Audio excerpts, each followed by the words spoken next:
Welcome to the Polishing Profits podcast, where we discuss all things related to the business of detailing. Whether you're a seasoned professional or just starting out, this podcast is for you. In each episode, we'll cover topics ranging from business management to marketing solutions. Here to help you grow your detailing business, your hosts, Nick and Dustin. All right. What's up, Nicholas? What's going on, Dustin? Happy early Labor Day weekend. Boom, baby. Going into a 3-day weekend. I'm pretty pumped about that. You like those 3-day weekends? Is that a... I don't know. So I don't know. I don't know if we talked about it, but I'm training for a triathlon, and it's next Saturday. So a lot of this weekend's going to be some touching up of training, some long training. And I'm doing an Ironman next April. So, so I've started kind of getting in that groove. We got our partnership. You got to get that triathlon done, and we got to get down to Jupiter, Florida. Get that stuff knocked out. I mean, get it knocked out. I will. But yeah, I'm a fan of the 3-day weekend this time. The guys need a break. It's been so hot. It's finally cooled off, but really giving the team a break is what it's all about, and letting everybody kind of take a moment. So excited about that, and excited about our show this week, man. We got a good one on deck. We had some pretty intense negotiations going on over the week, and I think we got us a contract nailed down. You want to unveil the property that we've chosen? Where did we end up deciding? What did the people want? Dustin? Go ahead and let them know, because I don't want to gloat. I don't think that's right. All right, let me see here. I hate to say this. I hate to be the bearer of bad news, people, but the people have spoken. Are you going to give me a drum roll? I was trying to give me a drum roll, Chris. And the people have chosen Nick's property. What was the address? The Big Shop. The Big Shop. Yep. I'm going to go back and find this address. So I think while you're looking there, people decided, like, if you're going down to a place like Jupiter, Florida, and you could work out of, you could go cost effective in the beginning, or you can go for that big swing to try and break into that market. And I think it makes a lot of sense. I think it makes a lot of sense doing, risking it up front versus, trying to take it easy, in the beginning and then having to build yourself up. Well, we're packing up to move. I mean, are we really going to play small? Do you drive to Jupiter, Florida to lay up on the golf course? I don't think so. You try to drive the green, and that's what, storage building and a van. It was creative. It was very creative, Dustin. So anyways, right, we're not laying up. We're driving the green. We're going for the Big Shop. For those of you who don't know, we had two options. Like we said, we had the mobile, rent and storage, dirt cheap, just kind of a most cost-effective way. And then we had the nice shop, come into town, make a statement, boom, start out with a bang. I mean, we're going into a high-end area. These people are going to expect professionalism. They're going to expect, like the look, right? You're selling to customers that have money, and they want to see you spending money if you're going to take their money. And so I think that we've done it right. I love the shop that you picked. Is 1251 Jupiter Way.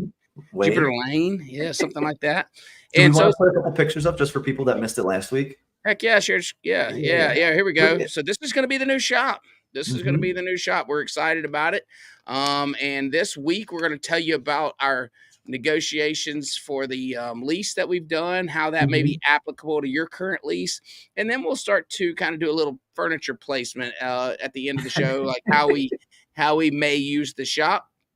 Look at that. Actually, what if we just start off with that? Let's go through a couple pictures here, sort of say, hey, look, this is what we've got. This is what we're brainstorming. Place the furniture, Nick. Go ahead, baby. Place the front right there. Yeah, that's a nice little entrance. It's going to make a nice entrance. Very nice. I mean, when you're selling to high-end people, we don't want to drag them through mud holes and, like other buildings. We want to have we want to have the storefront. We want to have the nice, pretty entrance that brings them in. It screams professionalism. It's going to make for a nice, clean sign. Love that. And then show them what they walk into. We got that front lobby here, which I'll sort of jump between those two here. Yeah, and it needs a little love. But listen, we don't have to spend a lot of money on build out per se. We just can. I mean, a little sweat equity is going to take this place a long way. I'm pretty. Are you good with a paintbrush? We'll get our colors in there. We'll save money. We're spending more money on our lease. We have to save money on build out. Now, if we would have went storage, we could have hired painters, but we You're didn't. painting the inside of a storage unit? Dude, I mean, we had money to work with. We have no money now. Oh, So Dustin, here we go. We're going to be eating ramen noodles and painting our walls, but that's okay. I'm excited about it. Well, think of it. It's like you got to decide where you want to make the sacrifice. Do you want to make it up front, right? Yes. Where it's like, hey, look, we're gonna be eating ramen noodles. We're gonna be sleeping on that couch in the front. You know what I mean? We're gonna take that initial jump in the beginning, or do you want to sacrifice on the back end? Because if you go a little smaller up front, it's gonna be more difficult to get to this place. You know what I mean? Right. Because you won't be forcing yourself to do the ramen noodles. You'll be out, on the golf course one extra day because you don't have as much stress of the expenses. That's right. So again, that's just my point of view, but I think it's a pretty interesting concept there. Yeah, it's got two different bays, you know what I mean? So Dustin can be on one wall, I can be on the other, Well, we know mine will be the most productive and efficient. Oh, okay. Yeah. So and then look at your loft. Look at my penthouse suite. I prefer penthouse, sir, not loft. PH1 is my level. PH1. Yeah. When we negotiated the lease, it had to come with the 2 couches. Yes. And we definitely have a secret knock to get upstairs. Like, you're not just walking upstairs, bro. We gotta have a secret knock. Make it with one of those attic doors. Yeah. So he'll be up there and I'll be down here working on the cars. He'll be right up there. And guys, just want you to reiterate the fact here. I want to reiterate the fact. Okay. We're doing all this and we're talking about all this. You may be saying, well, look, I already got a shop. How's this relevant in my world? Right. We want you to watch this show and watch how we analyze things and think about it with an open mind. And you should be looking at your shop. You should be thinking about things as we're doing this mock-up shop and say, how can I make some of this stuff applicable? How could I may not be starting over or starting with brand new, but how can I use my existing shop? How can I make changes and think about things in the way that we're going to think about them and possibly benefit from this? That's the whole point of this thing. Absolutely. And I think that's a great transition, sort of bringing us to, okay, we find the spot. We know it's a little bit more. Now we got to negotiate, right? Yep. Now, we actually went and called, I'll let Dustin tell the story, but we went and called Dan the Man. Dan the Man. Dan the Man. How did that go, Dustin? It went great. Dan was very receptive of our initial interest. He was very excited that we were interested in the shop. We beat him up a little bit, but we were able to get things to terms that we feel like we can operate out of and get down there and afford to. I mean, all of this stuff's got to be budgeted, but we definitely were able to work a longer deal with him, which helped us maintain stability in the front part of the lease. And I really want to discuss that. I want to really discuss the terms of this lease. And the reason I want to discuss this Riveting TV is lease terms. Riveting TV right here. You ready for this? I mean, this is deep. No, I mean, so we discuss these terms so you can, if you're in a lease agreement or if you are going into a lease agreement, look at how we laid this out with them and how we came to terms and see how we negotiated it and see how maybe you could benefit from that. Right. That's the whole point of this thing. And I think with a lease structure, right. And in any negotiation, there's going to be give and there's going to be take. Yep. Right. So you need to figure out what's the most important part of, hey, you're going to come in here, make this initial investment. You got to make sure that you're protected. So it's like, hey, I need to be able to afford it. I need to be protected. And then think on the other side, what's going to be the most important part for the owner, right? The owner wants the rent. They want zero headaches and they want the rent. Consistency. They don't need someone catching the place on fire. They need to, you're building that relationship with the landlord to the extent that they want to have it. Right. So you're going to be reading them a little bit and saying, hey, look, do you want someone that's calling you once a month with an update saying, hey, everything's going great? Or are they, someone that, hey, just mail me the check. I live in California, and then you're going to play off of that and say, hey, for me, when I do my leases, I make sure that there's going to be options because that's going to do 2 things. For this lease, I think we negotiated a 15-year with 3-year options, with 5 3-year options. And you're going to say, Nick, holy smokes, I don't know what I'm having for lunch tomorrow. Yeah. Why would you be there for 15 years? Now, those 3-year options are mutual. So you're going to be there. You're going to make a commitment. You're going to keep yourself protected if there's someone that wants to buy this property and say, hey, look, I've got a 15-year lease in place. You have to honor that, or you have to buy me out. And keeping that, at the forefront of your mind, even though it's day one, we haven't detailed the car, we haven't ceramic coated anything, making sure that those long-term goals are possible in this space is really important in those lease negotiations. Yeah, you have to think about those things, and you need to be, not so immediate. Like, we all get that shiny object, like, oh, this new shop, I gotta have it. I'm willing to sign whatever the landlord or whatever that lease puts in front of me. 12-month lease, $4,000 a month, $10,000 up front, whatever. And I just got to have the space. I see, we as entrepreneurs, all we can see is where we want to go. And this is a thing that we got to do to get there. But you've got to back up a little bit and say, okay, what can I do to make this, to negotiate, to get this thing on better terms, more affordable terms, and we both win. And so if you're not great at these things, even an attorney, I know that, you hate to add expense to this, but a real estate attorney will really help you negotiate things like this. And they're not, you pay them by the hour. So someone that's used to dealing with something like this, they may spend a few hours on it. So, you might spend $400, $500, $600 with your attorney, but absolutely. So, if you're not familiar with this, but yeah, we were able to get this guy to a 15-year, lease with 3-year options. We locked in a flat rate for 2 years. So that means our rent doesn't increase for 2 years. Huh? Why do we do that? So we don't need, we're new in this thing. We need to control as many of expenses as we can. For 2 years. We can't afford a rent hike 12 months into this thing when we're trying to dial in our costs and our business. We're trying to become profitable quickly. So we need to know, what is rent going to be and what is rent going to be for 24 months. Yeah. So it was important to us. And what we did was we wrote into this deal a 3 to 4% increase after that annually. So now we're controlling the increase, right? So that's important. And so what we were able to do. Can I jump in real quick, Dustin? Yeah. Come on. What's really interesting is when you put a 15-year lease in front of a landlord, right? That locks them in, doesn't lock you in. So let me put it this way. They can never come back to you and say, hey, can I get a little more rent? You see what I'm saying? Can we move? They can't do that. Now, but what can I do is before that option, right? Can I go to the landlord? Hey, say, guess what? We're doing great here. I'm ready to sign. Let's kick an extra 5 or 10 years on the back end. Absolutely. And now I have negotiating power to say, hey, for this next option, let's redo the lease a little bit. It's not the favorite thing for a landlord to go through, but if you can give them something on the back end, a ceramic coating on their car, who knows? You know what I mean? Yeah. And you're back at the table. Building that relationship is really, really important. The one thing that we did give up is we're not asking for any free months up front. Correct. Right? And the reason is you looked at the space. There's not going to be a lot of build out. There isn't going to need to be. You know what I mean? So we're going to put the start lease date with giving us enough time to brand and market and get people already knowing about us before we even open.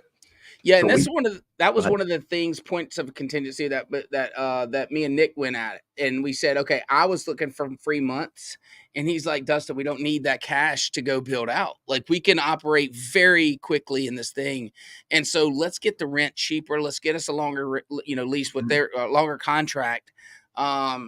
And then let's get this thing where it's consistent and we're not asking for this up front, only for it to be inflated. They're going to get their money. Like, this landlord's going to get their money. So if you get free months on the front end, guess what? You're going to pay for it in the back. So, if we had to go in and spend $10 or $15 or $20,000 on leasehold improvements, that's money that we're going to spend on this place, but not get back out of it. Then it comes out of rent. But if we don't have that, then let's drop the price of the rent up front, 2 years consistent. Okay. Then with options after that for increase, and then options to renegotiate every 3 years. It worked out great in this case. We got it for $3,500 a month with a $3,500 deposit. And that is, and that's our lease. That's our lease. We have a building, boys. We're going to work. We're going to work. And I think we went through a lot of those different things of elements pretty quickly there, right? Yeah. A couple things I wanted to touch on, right? So we went through the rate. What can we afford per month, right? Let's just call it $3,500. That's $115 a day. You know what I mean? That's what's going straight to rent, making sure that we're able to afford that. The terms of how long, okay, we could come in and say, hey, we want to do 25, 50 year, but that's not going to give us leverage later.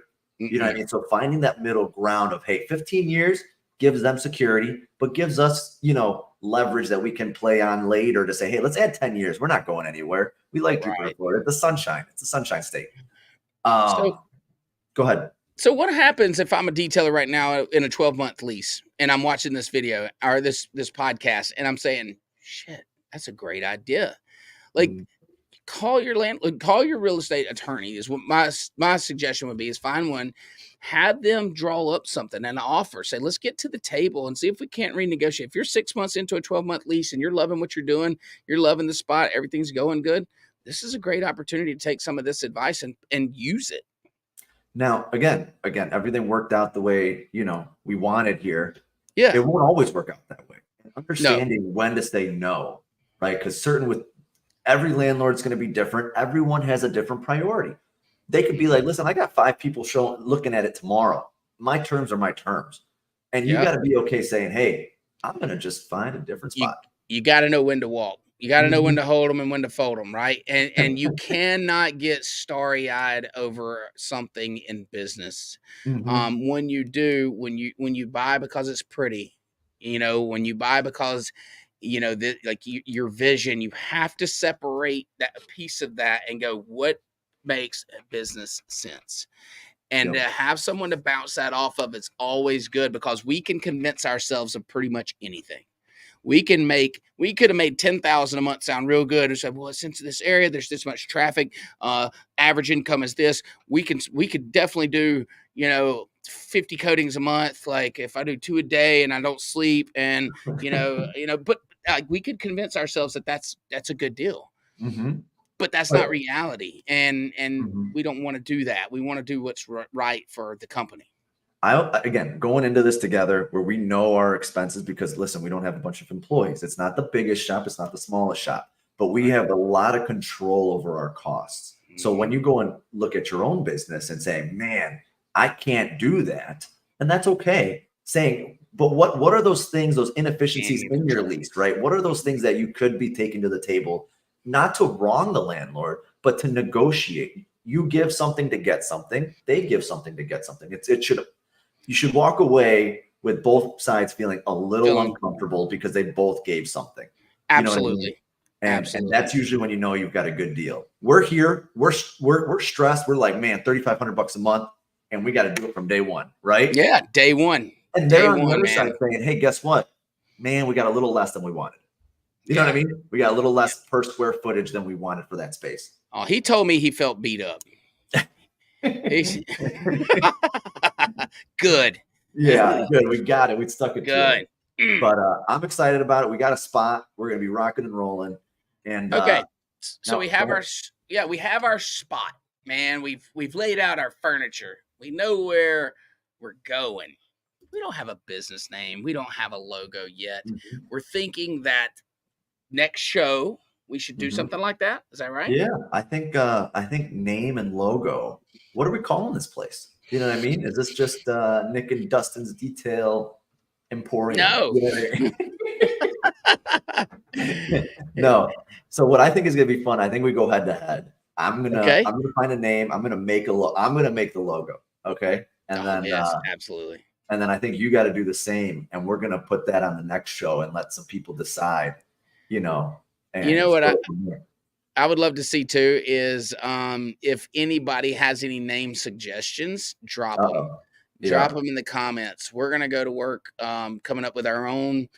We may use yours, and if we use yours, maybe we could just bring you on the show to introduce that name or something. We'll think about that. We'll plan that out, but definitely drop us some names in the comments and see what we come up with. Because we got to build the brand.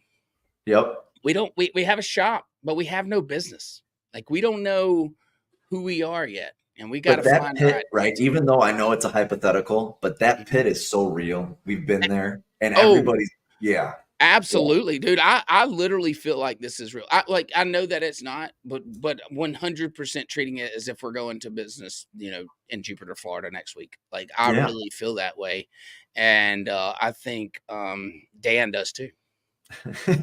Poor Dan. Dan, the agent on record, is just, we've got these crazy guys coming down here, and Dan is. I don't think he's ready for us. Dan's not ready. No, it's exciting. It's an exciting time. And guys, listen, as we do this again, like, finding pieces of this that work for you and can help you grow, and always kind of be analyzing your business. So when we think about building a brand and building the logo, like, what are things that you're going to use, Nick, as far as coming up with a name? Like, what goes through your head when you start? I can't just give you freebies here before the show. You know what I mean? I can't just let you get back in my. But what I'll do is I'll talk about Splash a little bit. You know what I mean? So, tell me what. Yeah. So my dad's first one that he had in 1981 was called Specs, right? And he's had, a few after that. All of them have always been a one word and then with a title underneath. And that's just almost a homage. You see what I'm saying of cool. how we've done it. Yeah. The one thing I like about doing a one-word title with a phrase underneath is it lets you say Splash Hand Car Wash. It lets you say Splash Mobile Detailing. Lets you segment it off. It gives you a bigger runway than just putting it all together right off the bat. And again, you kind of did that with Easy N. Yeah. You know what I mean? Yep. So again, I'm a big one-word kind of guy of the main title, but it doesn't mean I'll necessarily do that for this one. I think I got a couple things brainstorming. How about you? What are you thinking in terms of how to find that name? Oh, I love name creation. So name creation is fun for me. Usually I involve multiple people. Yes. And so what I do is I create a spreadsheet.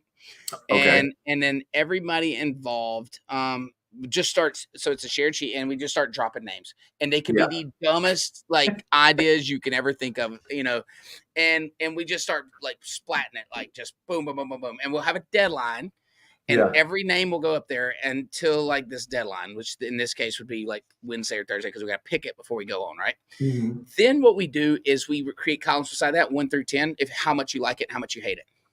Yeah. And then, so you have these numbers, and then you total out to the side, and then we usually narrow it down to 3, and we talk about those 3. To me, that's fun. Now, that's not how I named Easy N. That's not how I named Detail, but that's how so let me tell you, Detail Booking. We came up with all kind of, names and stuff, and I had actually had another name for Detail Booking. Okay. You want to share it? I don't remember it. Remember it. It's on a spreadsheet. I've got it. I'll have to look it up. Man, what was it? Anyways, I'll have to think of it. And and I'm driving down the road, and I'm just like, I know exactly where I'm at when I think this, and I say, I like that name, but I just don't love it. And I'm like, Detail Bookie, book jobs, like it's like that Detail Bookie. And I just said it out loud. I'm like, that's it. Yeah, that's it. And it just comes to you sometimes. You're just it does. And and so like it's cool to do that way. I mean, Boat Show on the Bay, so it's another company that I own. That's exactly what. So we started naming names, and then we narrowed it down. And it's fun to interact with a group of people about something like that, because it brings it to life. It really brings business to life. You start imagining it and seeing it. I know we've got the Liberty Dog Spa as well, which was a crazy fun venture that we've got. It's and that was the same thing. It was just throwing names. We're in Libertyville, right? We went. I don't even know how we got there. We were just throwing.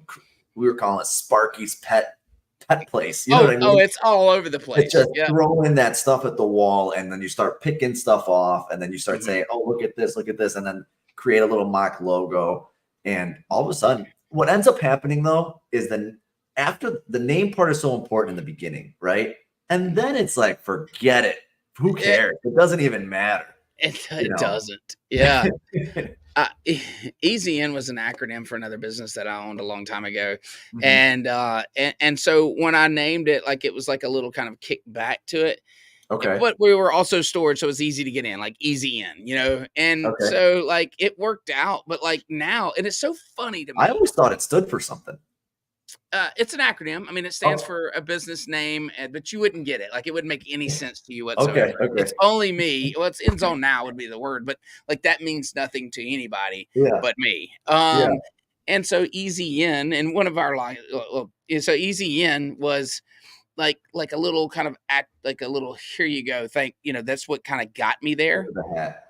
And so but it's so funny now because like people like refer to Easy In like, oh, it's, or what's real funny is when they're like ENZ, or they'll mess it up, but they'll know what they're talking about, right? Go to Easy NZ, and I'm like, it's Easy In. Well, then you got to make sure your SEO is on point, because they're putting ENZ. Right? Oh, you should see the word. You should see the search terms. It's hilarious. EA.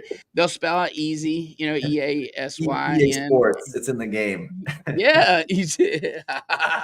So, but you think about this. You put so much thought into it, and like you said, 2-3 years down the road, like it's like these things, like yes, they're extremely important, but it's all you're thinking about then, but it's the last thing you think about now. You end up making the name. You know what I mean? Absolutely. You end up making Easy In. You end up making. It could have been anything. It could have been VIP, and it'd be just as cool. Like it'd have been whatever, Yeah. And so cool. I'm excited for next show. Name, logo. It's gonna be a battle. We're gonna fight. I'm gonna fight for my name, my logo. We're in the trenches. We're in the trenches. But this show, I really like. It was important for us to talk about, again, a boring topic about lease terms, right? Because it's just real. It's just something that, hey, look, you want to move into a place, don't just sign on the dotted line. That's right. Think about all these different things we sort of talked about there in the beginning, and again, make sure you feel a little uncomfortable with it. Right. We decided not to go with that storage unit. That would have been too comfortable. Do you agree? Oh, absolutely. Like think about it, guys, like that sounds real good. Go down there, save a lot of money. But the market that we're going into is going to command and demand like professionalism.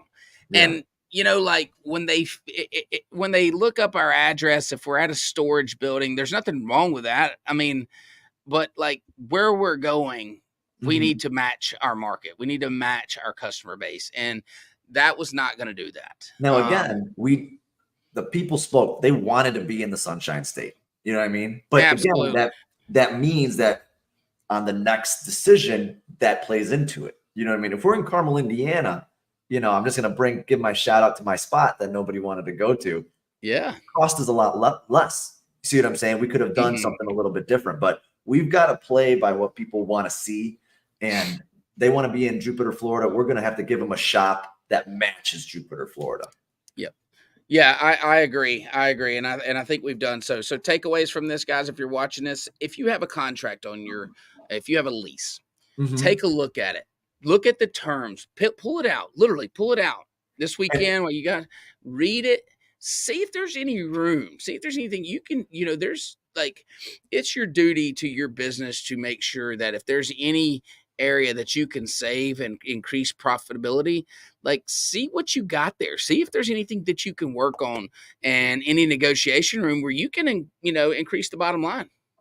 And if you're leasing a space, usually, right, and this played into our situation, it's a place that's larger than you can afford to buy, if that makes sense, right? You can't just go in and buy 5,000 square feet. It's just going to be very expensive. And you don't want to put yourself behind the eight ball in the very beginning.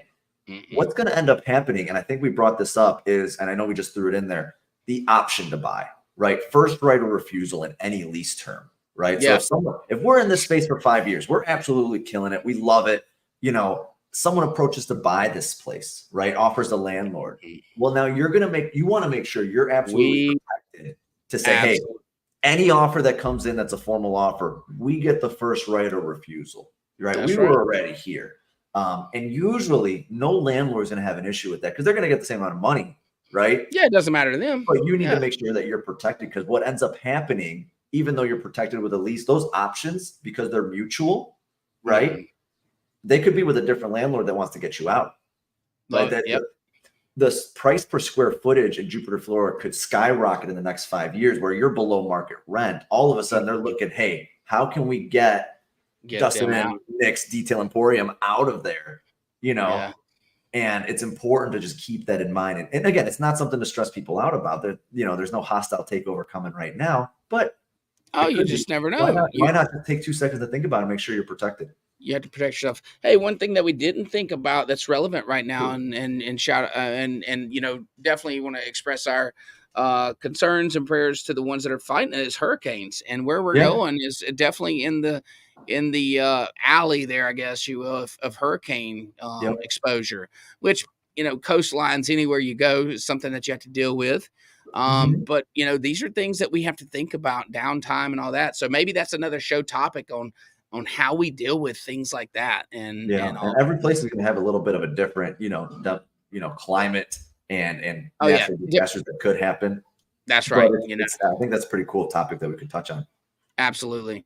Look, we have a couple minutes. Do we have any questions that you want to drop up? Any questions or comments that we want to address? Little Butter and Raymond's is now Whoa. Tony's Satry seasoning in your ramen noodles. And I've even put cheese. You ever done cheese? I've never done cheese. Whoa. I've done an egg. Have you done an egg? Do the egg with the ramen noodle? Yeah. An egg? Like cook it? You do it. You toss it in there at the end. You do a little hard-boiled egg in there. Whoa, yeah. Really? So just keep everyone on their toes there. So we're going to get gourmet ramen going in there. That's what you're saying. Absolutely, dude. Our budget's going in polishers, not in food. Yeah. Billy Smith, what's up, big dog? Appreciate your support, buddy, as always. All right, listen, guys. Your homework is to drop us some names. We got to name this business. We got to draw a logo out, and next show we'll be talking. You got to draw a logo out. I got to draw a logo out. I'm very excited to see your artwork, Dustin. Very excited. Look, I think I already got one right here. Hang on 1 second. I've already done a little work in the hang on. Where's it at? 1 second. I'm sorry, I'm killing you guys. Hang on, I've got this thing. Minute 32. We got Dustin flipping through pages. Hang on, I'm sorry. Man, I know it's here somewhere. Hold on. Oh, man, I'm not going to be able to find it in time. Oh, yes, I did. Okay, so if you could zoom in, I've been hard at work on this illustration of Nick. This is what I feel like if Nick was the face of our company, here is Nick. I think that's the mascot right there. And is that your artistic skills there? This is my daughter. Yeah, you got the Picasso. She's got the Picasso touch there. She goes through my notebook and just doodles everywhere, So I leave it, man. I just write around it. That's kind of it's our thing, man. So, anyways, there's Nick. I appreciate it. All right, man. Great show, brother. Where are they going to find us? You're going to catch us YouTube, Spotify. Keep an eye on Instagram, Facebook. We'll get some posts out there, and maybe a little midweek live next week of just something random, just to let people know. Let's do it, man. Enjoyed it. It's fun as always. Looking forward to coming up with the name of this company. Yeah, you too, brother. Enjoy your 3 days, and I will see you next week. Next week. Bye.